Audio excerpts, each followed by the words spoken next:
The twin moons of New Terra hung low in the evening sky, casting pale silver light over the colony's perimeter fence. 8-year-old Emma Carter crouched near the edge of the security field, her small hands gripping a half-eaten sandwich. She had been told not to wander too far, that the world beyond the colony was dangerous. But Emma had never been good at listening when something needed her. Her breath came in quiet puffs as she scanned the shadows beyond the fence. She had seen it earlier. Just for a moment, a flicker of movement. Between the abandoned cargo crates near the old supply depot. It was hiding. Afraid. Just like the stray dogs back on Earth that her father used to feed before they moved to New Terra. A rustle. A low, guttural sound. Emma stilled. Then, from the darkness, 2 luminous blue eyes blinked open. Emma's fingers tightened around the sandwich, but she didn't move. The creature stepped forward cautiously, its sleek black fur blending into the night.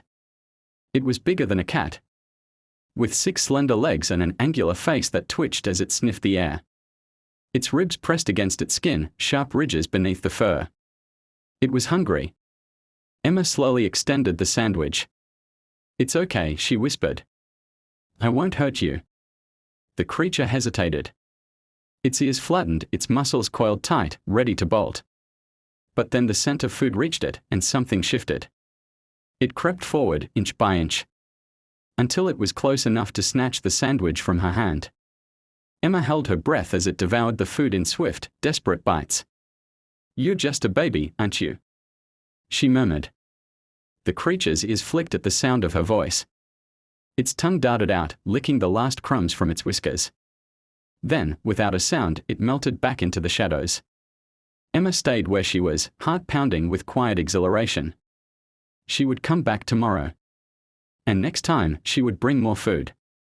Over the next few days, Emma returned to the edge of the colony, always carrying something extra from dinner, half a protein bar, a strip of dried meat, even a handful of fruit slices she had hidden in her pockets. Each time, the creature would be waiting, its glowing blue eyes flickering in the shadows before it emerged to accept her offering. She named it Shadow because of the way it moved, silent, sleek, almost like the darkness itself. At first, it would only take the food and disappear. But soon it began lingering after it ate, watching her with cautious curiosity. Emma spoke to it in hushed tones, telling it about her day, about the books she read and the things she wanted to see beyond the colony walls.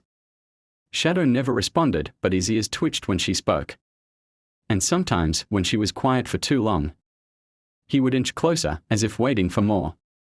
One evening, as she sat cross-legged just outside the old supply depot, Shadow did something unexpected. After eating, he stepped forward, pressing his head lightly against her knee. Emma froze, barely breathing. Then, carefully, she lifted a hand and ran her fingers over his sleek fur. It was warm, softer than she had expected, with a strange, almost metallic sheen beneath the moon's glow. Shadow rumbled deep in his chest, not a growl, but something else entirely. A sound of contentment. That was the moment she knew. Shadow wasn't just surviving. He trusted her. But trust would not be enough to keep him safe. That night, as she lay in bed, Emma overheard her parents talking in hushed voices. The patrols picked up strange readings near the outer fence. Her father murmured, "Something's been moving around out there. Another predator." Her mother asked, concern lacing her voice. "Maybe. Commander Henshaw thinks it's a rogue creature. If they find it, they'll put it down." Emma's stomach twisted. They were talking about Shadow.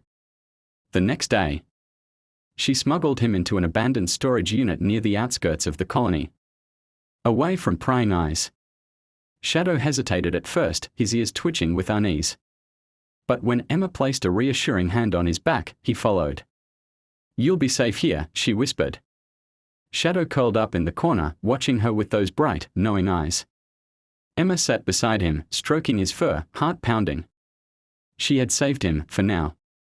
But if the colony's patrols got any closer, trust wouldn't be enough, she needed a plan.